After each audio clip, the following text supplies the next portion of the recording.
Hello, I'm Mark Patrick, the Classic Rock Addict, here to share some secrets to record collecting. Now, these are some of the things I've learned over the past 10 years as I've been collecting my records. I've got 300 or 400 records, and I've got some on this bottom rack that you can't see. So this is some of the things I've learned and try to help you out when you try to get into record collecting. If you're already into record collecting, then maybe I can give you some things that you can learn. Now, I don't claim to be an expert to know everything there is about record collecting, which record plan is the best and which one has the best presses, which engineer had a good day that day. So these are just some of the things that I've learned along the way in my research and mistakes I've made and some of the good decisions I've made. So number one is decide on the genre that you want to collect.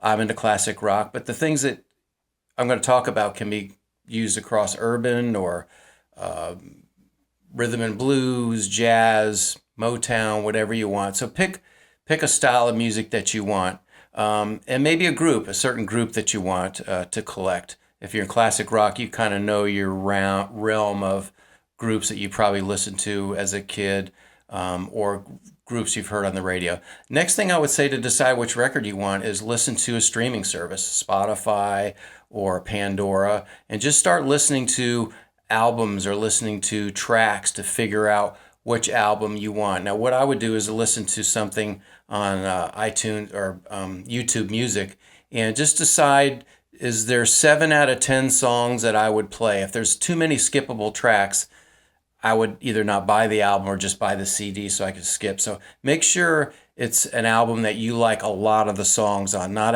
every album has a good song on it, every track. There's lots you could skip. And you can't afford to buy every single record, so only pick the good ones that have a lot of good tracks that you're interested in that you wouldn't skip. So once you figure out which album that is, you want to decide which kind of record you want to get. Do you want to get first presses, or do you want to get represses or reissues?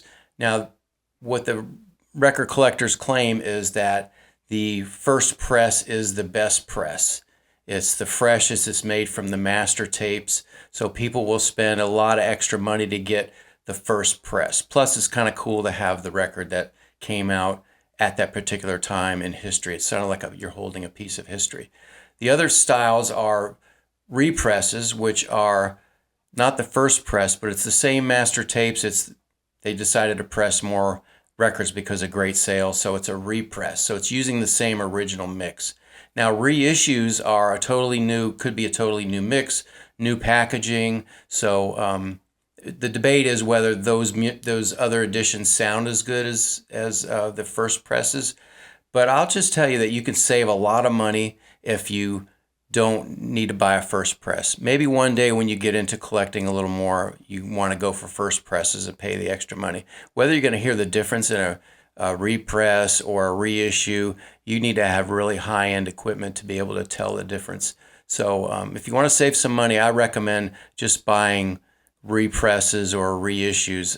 I mean, you can buy classic rock records $10, less than $10, unless you want to go first press, and then you could be $50, $100. So there's no sense doing that unless you're really into collecting. And the new mixes of the albums that are out now, the 180 gram new remastered versions, of course, are remastered. They've changed the mixes.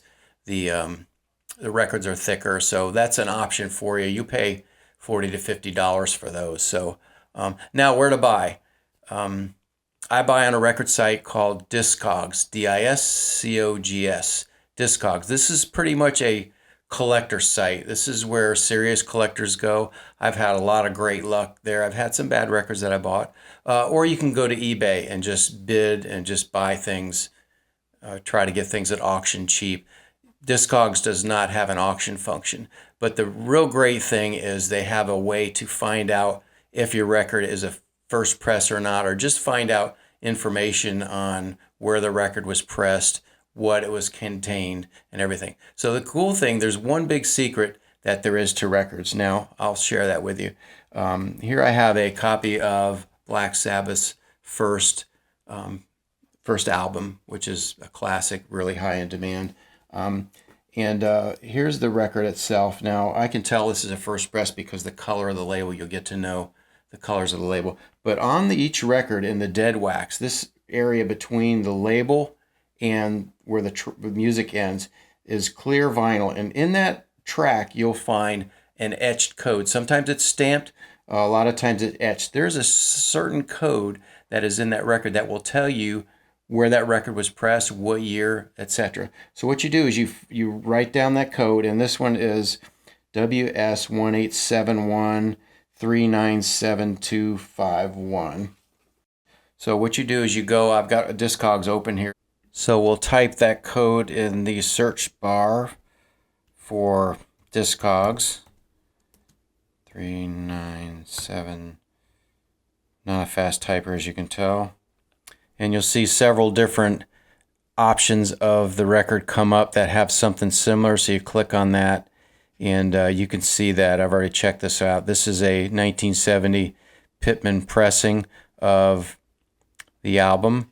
And there's the tracks. You have information on pictures of what the album looks like. Sometimes the labels are a little different, which is kind of cool to see.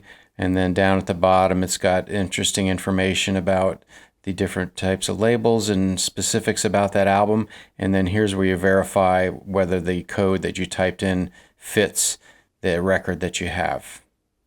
This is the site that I use, and you'll see my record store is on Discogs, and that's the one I choose to use.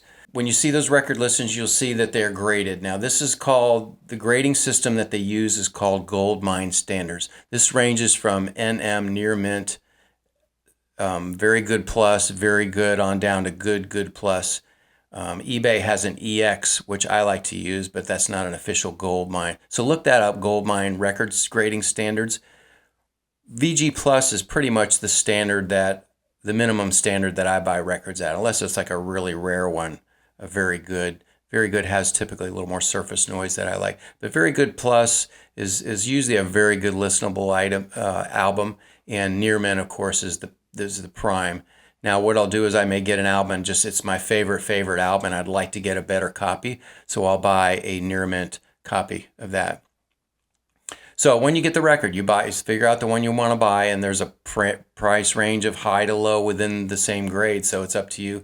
Look at the rankings of the seller, what kind of ratings they have, whether they had a lot of sales or not. There are scams out there, so be careful with somebody that's brand new.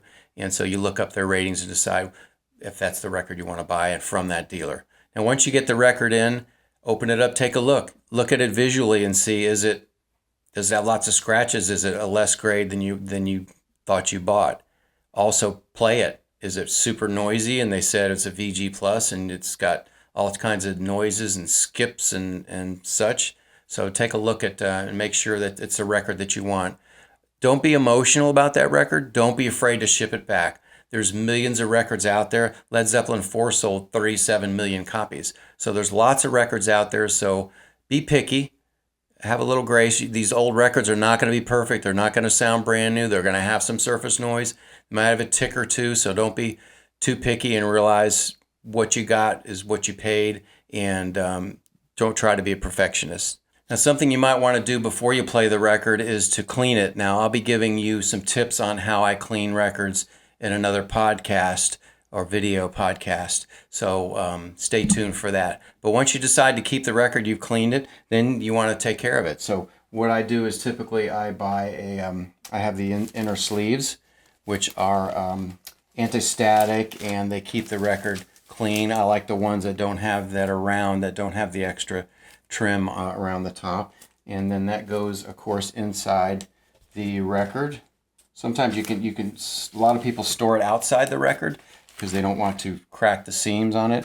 And then the record itself goes in another holder like this. Then you can buy all these online, and these are for sale in my memorabilia store, record collecting items. And there you go. It's a record. You put it, I file mine alphabetical, so it's up to you how you want to keep those, and keep them out of direct light.